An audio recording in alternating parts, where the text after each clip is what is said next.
the New York Times best-selling series. Ivy plus Bean. Bound to be Bad. By Annie Barrows plus Sophie Blackall.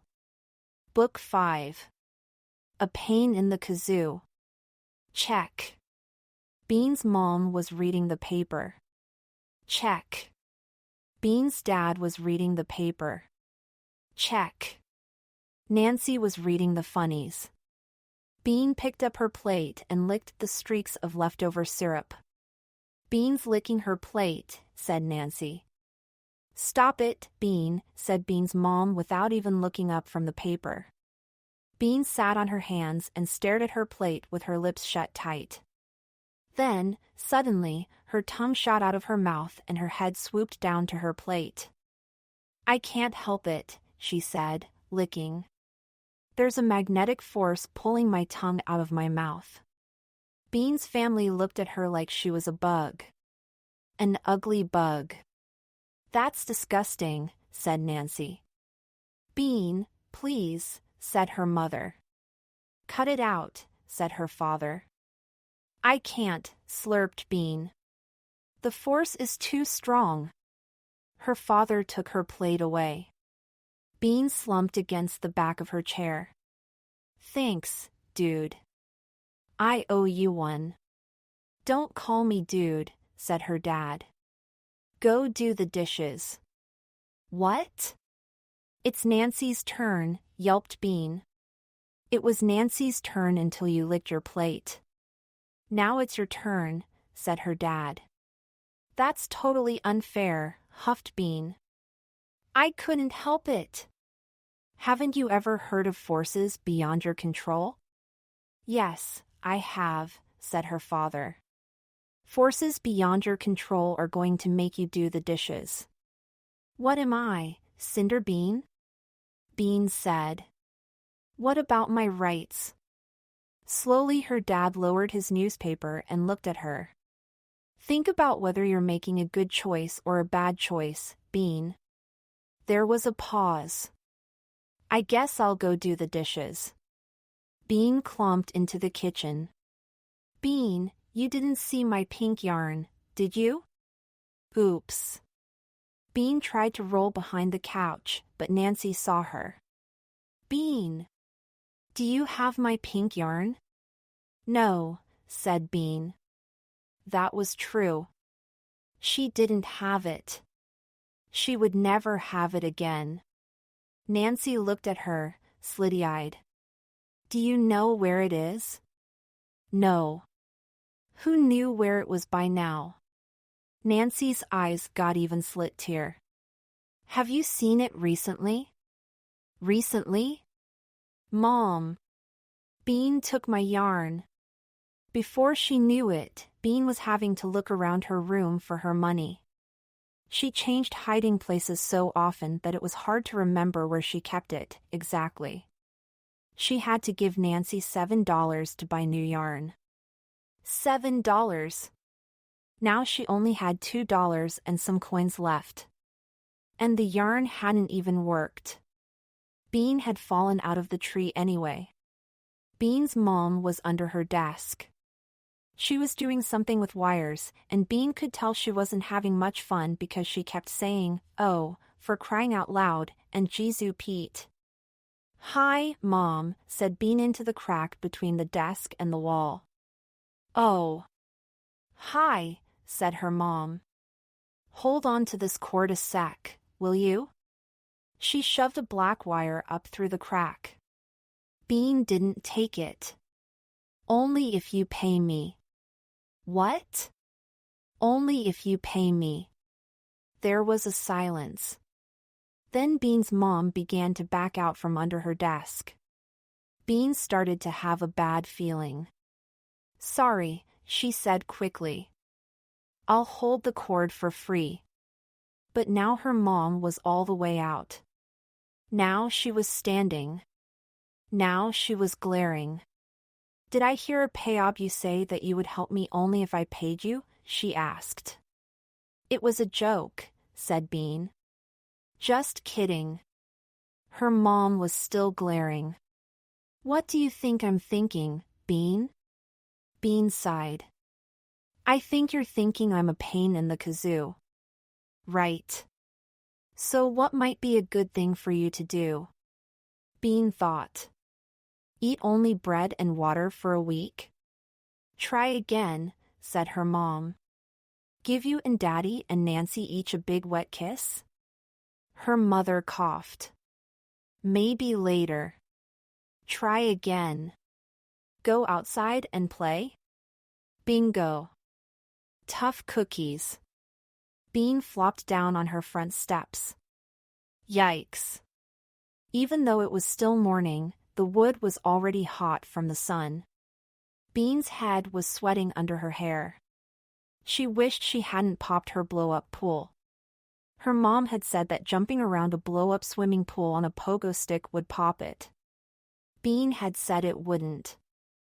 Her mom had been right. Bean had been wrong.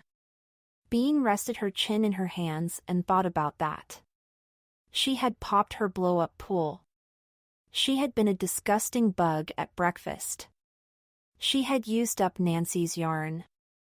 And she had made her mom mad. What if I am a pain in the kazoo, she thought. What if that's just how I am? What if I'm worse than all the other people in the world? Bean jumped up. She wanted to play with someone. Right this minute. She looked around Pancake Court. Mostly everyone was still inside, but there was one kid out. It was Katy, who was 6 years old and lived at the other end of Pancake Court. She was walking along, pushing a little pink doll stroller in front of her. Hiya, Katy, called Bean. You want to play? Katy stopped in front of Bean's house. She looked at Bean. I don't think so. Why not? Asked Bean. I have to stay clean. Katy was very clean. Her pink dress was clean, and even her white sandals were clean. How come? Bean asked. We're going out for dinner tonight, said Katy. Your mom's making you wear your fancy stuff all day? Bean's mom would never try that. She's not making me, said Katy. I like this dress because then we're twins. She pointed to her doll. Nolb, it was true. The doll and Katy were wearing the same pink dress. Bean felt big and dirty. We could play a clean game. Katy thought for a minute. House. Bean hated house. What about starving orphans? Katy folded her arms. House. Boy, Katy was a tough cookie. Fine. House. Katy was the mother. Her doll was the older sister. Bean was the baby. Katy was making cookies. The doll was doing her homework. Now you eat the cookie dough, and I give you a timeout, said Katy to Bean. Fine. Bean lunged toward Katy and snatched her imaginary bowl of dough. Gimme that, she hollered and threw herself under the camellia bush to gobble it up. Oh, you're a bad girl, scolded Katy. You get a timeout. Now I'm barfing on your shoes because I ate all that cookie dough, said Bean, crawling toward Katy. You, no, squealed Katy, jumping away. Okay, said Bean. I'm barfing on my sister's homework. Katy grabbed the doll. That's gross, Bean. I don't want to play that. Okay, let's say I have to go to the hospital and get my stomach pumped. Bean made a sound like a siren. Katy looked down at Bean. No, she said firmly. You're not doing any of that. You're in a timeout. Bean looked up at Katy. This game was too much like life. When she and Ivy played house, the house burned down. Bean wished she were playing with Ivy. All right. I'm in a timeout. See you later. She got up and started toward the sidewalk. Where are you going? Asked Katy. Ivy's. My timeout is at Ivy's, said Bean. Bye. Bird brains. Ivy. Bean shouted into Ivy's mail slot. Yo 00000 who? Hello, Bean, said Ivy's mom, opening the front door. Care for a slice of cucumber? She was holding a plate of them. Bean wanted to say, "Are you nuts?" But she knew that wasn't polite. "No thank you," she said. "Is Ivy home?" "She's out in the yard," said Ivy's mom. "Go on back." Bean walked down the path beside Ivy's house and opened the gate that led to the backyard. Ivy's yard didn't have a trampoline like Bean's, but it did have big rocks and a perfectly round puddle that Ivy called a pond even though she had to fill it with the hose. Ivy was standing still in the middle of the long, weedy grass. Her arms were raised to the sky, and she had a big smile on her face. "Are you trying to fly?" called Bean. Ivy turned to Bean and smiled even bigger, but she didn't move. "Hi," she whispered. "Wave your arms," advised Bean. Ivy smiled so hard her eyeballs bulged out. "What the heck are you doing?" Bean asked. "I'm trying to be good," whispered Ivy. "What?" yelled Bean. She waded through the weedy grass. "I'm trying to be good," Ivy whispered again. "Why do you have to be so quiet about it?" Now Bean was whispering, too. "Because I don't want to scare the birds away. I'm trying to be so good that birds land on my fingers and wolves come out of the woods and follow me down the street," Ivy explained. Bean stared.